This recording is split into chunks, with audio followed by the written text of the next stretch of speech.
Musik dulu ya? Ya. Oke, siap-siap.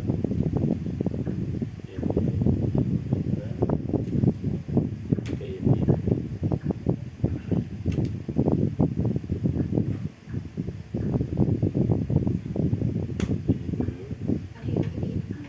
Ya, musik standby. Padahal pengen nyepil tuh.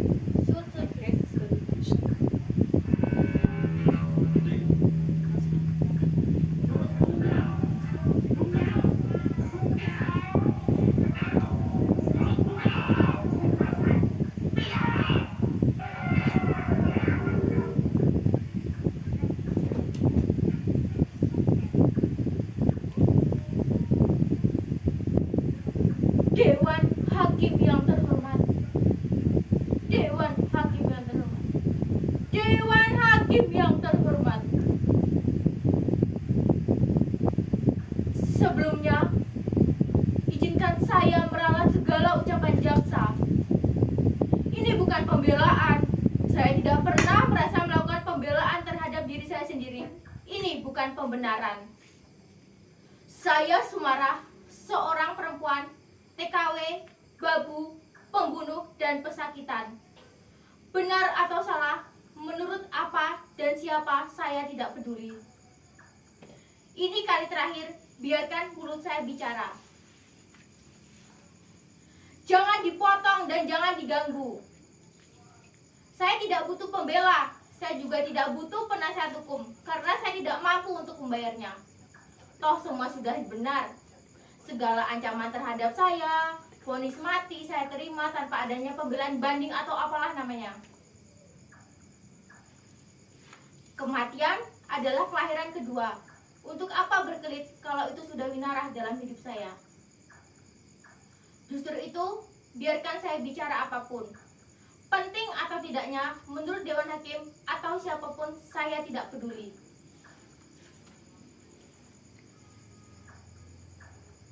Nama saya Sumarah, umur kurang lebih 36 tahun.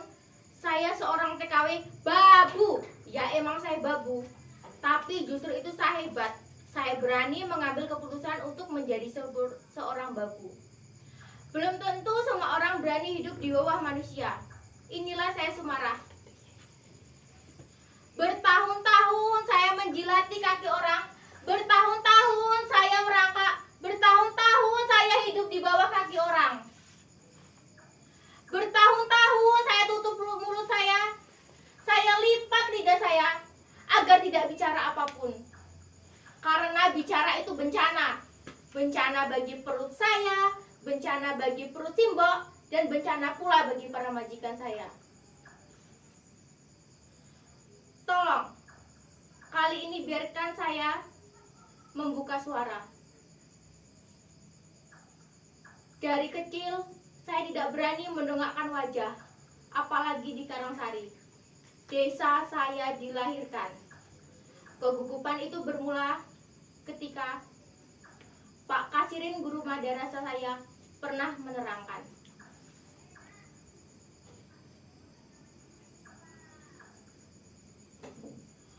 Pembunuhan para jenderal itu dilakukan oleh sekelompok orang yang tergabung dalam organisasi PKI. PKI benar-benar biadab. Oleh karena itu dihapus dan dilarang untuk berkembang. Para antek PKI semuanya dihukum.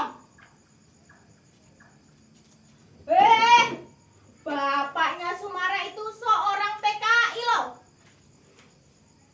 Lah, apa iya? Lah sekarang di mana? Ya sudah diciduk.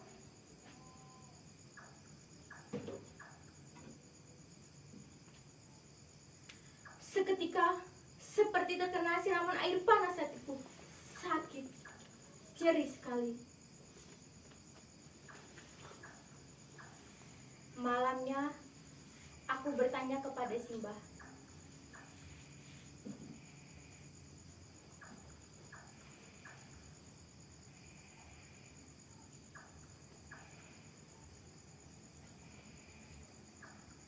Mbah, apa iya toh Mbah, Bapak itu seorang PKI?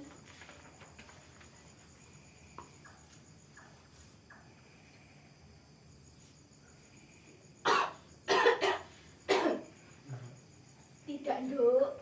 Bapakmu itu orang lugu.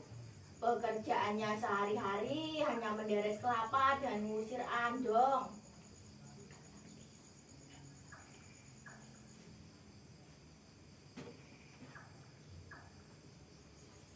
Lah, tukang deres bukan cuman bapak toh, Mbah?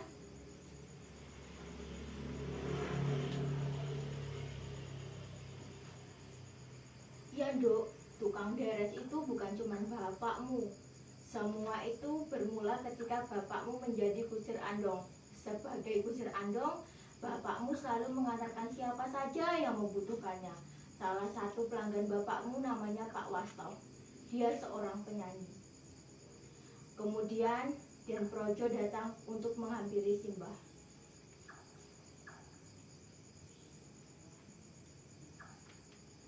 Dekna, mantumu itu sering mengirimkan gula ke koperasi PKI toh?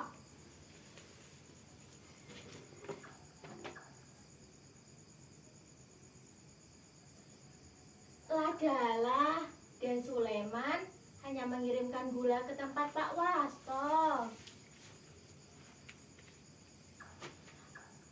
Kemudian 2 malam setelah kejadian itu, Den Projo dan 2 tentaranya datang untuk menyeret bapakmu.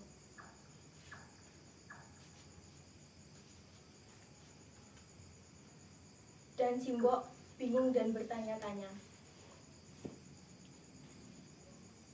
Ladalah Gusti, Lak Suleman tidak tahu apa-apa ku. Ladalah.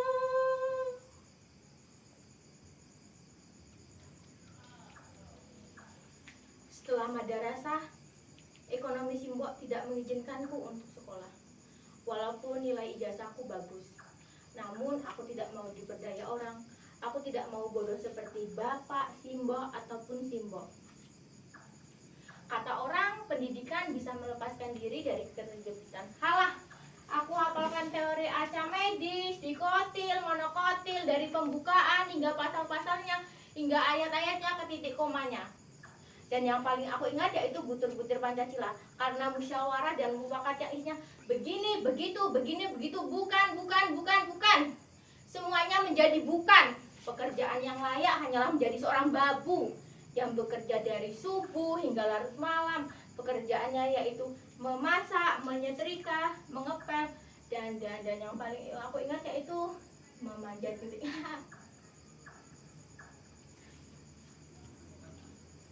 Kemudian saya bekerja di pabrik beras, namanya Ibu Jumuwarti.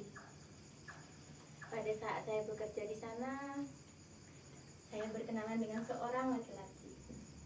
Saya sangat jatuh cinta sekali namanya. Namanya Mas Edi. Dia seorang tentara. Namun, lagi-lagi dia mundur perlahan karena mengetahui sejarah keluargaku. Lagi-lagi nama bapak selalu menggelapkan namaku.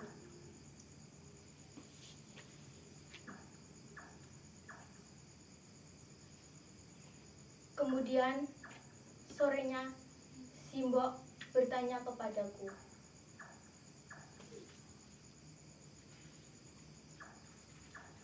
Sum, apa kamu mau bekerja di Arab? Aku terdiam. Lagi-lagi kata-kata Simbok selalu terngiang-ngiang di kepalaku. Kemudian jadilah Sumarah binti Suleman, seorang TKW lulusan SMA, menjadi budak di negeri orang. Di balik jubah-jubah majikan saya, di balik cadar-cadar hitam majikan saya disiksa. Gaji saya dipotong. Dan paling saya ingat, saya diperkosa. Namun, aku mendongakkan kepala, mengambil pisau tajam, lalu aku tusukkan ke jantung hatinya. Para majikan itu aku bunuh semua. Karena saya yakin saya akan dihukum mati. Saya juga tidak mau diadili di negeri saya sendiri. Karena saya tidak yakin hukum akan berpihak kepada saya.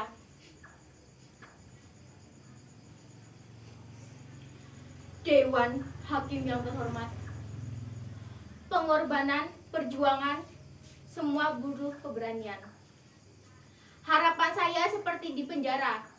Hidup saya selalu muncul rasa takut. Namun saya harus berani, karena hidup dan mati adalah seperti dua kepingan nasi. Dan kepingan itu sekarang sudah ada di telapak tangan saya.